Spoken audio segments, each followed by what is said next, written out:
And the historical narrative tells us that he was much, much older. In fact, the historical narrative of extra-biblical reading says he died at 110, and we know he died before Jesus went to the cross.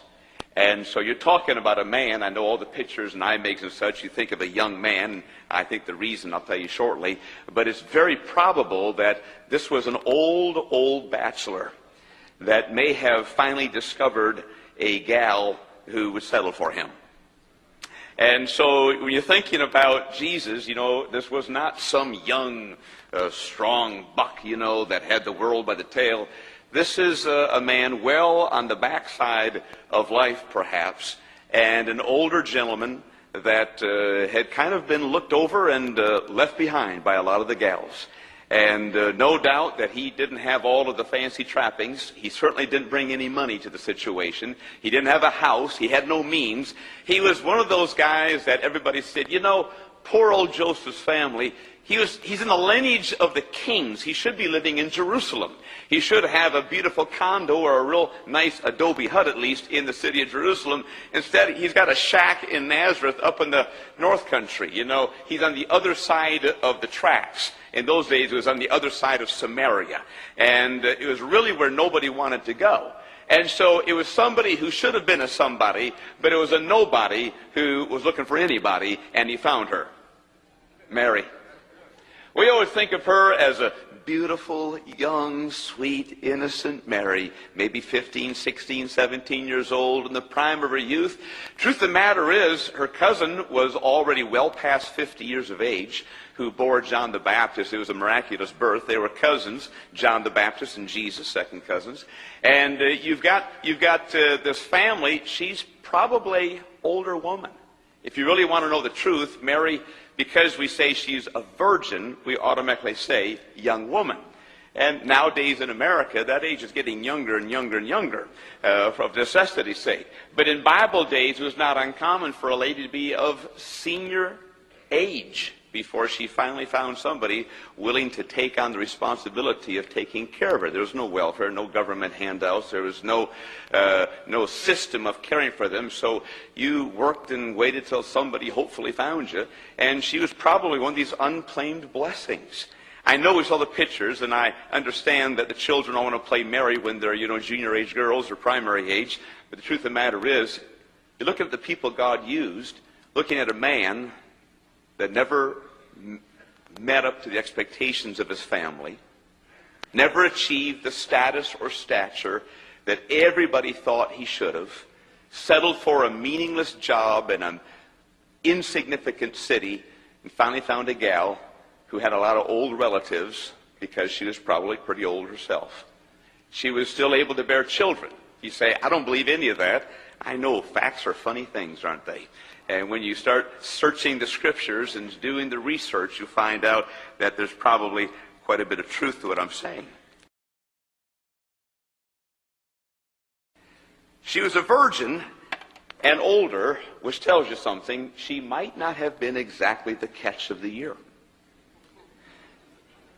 She'd probably been looked over. In other words, if you saw Mary, you might not say, ooh, wow, You might have said, who are you looking at? That girl, Mary. Who? That middle-aged woman with wrinkles, stoop-shouldered, hair's falling out? Oh, well, let Grandpa date her. And she wasn't really a catch. It kind of fits the whole environment, you understand. Kind of fits why the innkeeper looked at them and didn't say, oh, a striking young couple like you, I've got just the place. Looked at them and said, what's an old geezer doing with a gal like this? And you're expecting? Come on, grow up. He was too old. He was on his last legs. I mean, there's a reason Joseph died. It wasn't because he was so rich and ran off with somebody else, because old age captured him before Jesus was even old enough, barely probably. But, you know, if you're thinking about God using a man to be the father, human father of Jesus Christ. I mean the stepfather, because he did not actually sire Jesus Christ. Wouldn't you think he'd have just impeccable righteousness and just unbelievable grace and love?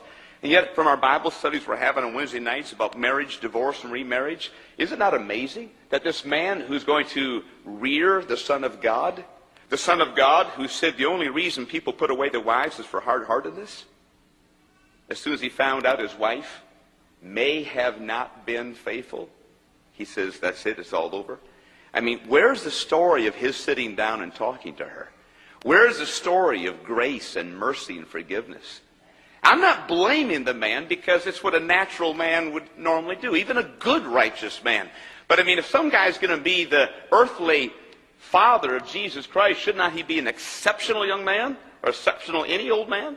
Here's Jesus Christ reared in a home where Dad just came within a sliver's width of divorcing his wife before they even officially consummated the marriage. So there was something about him.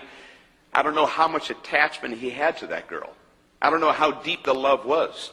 Maybe it was an older man looking for a little bit of old age love, and he found a gal and said, you know what, if you're messing around, I don't want you.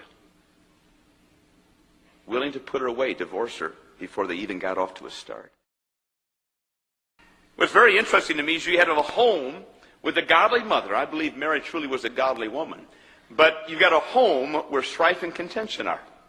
What we call a dysfunctional family. You got Jesus Christ, the Son of God, living in the home, but the only person who believes he is that is mother. Nobody else believes in him.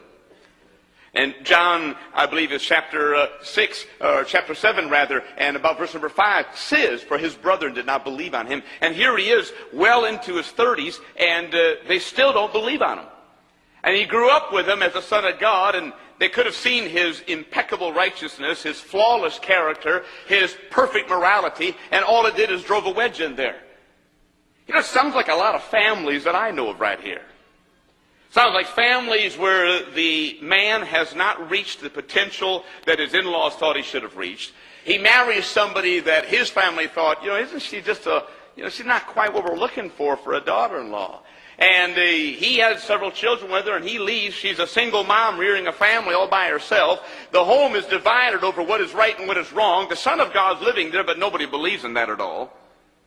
Hardly the kind of home where you think Jesus Christ, the Son of God, will be born.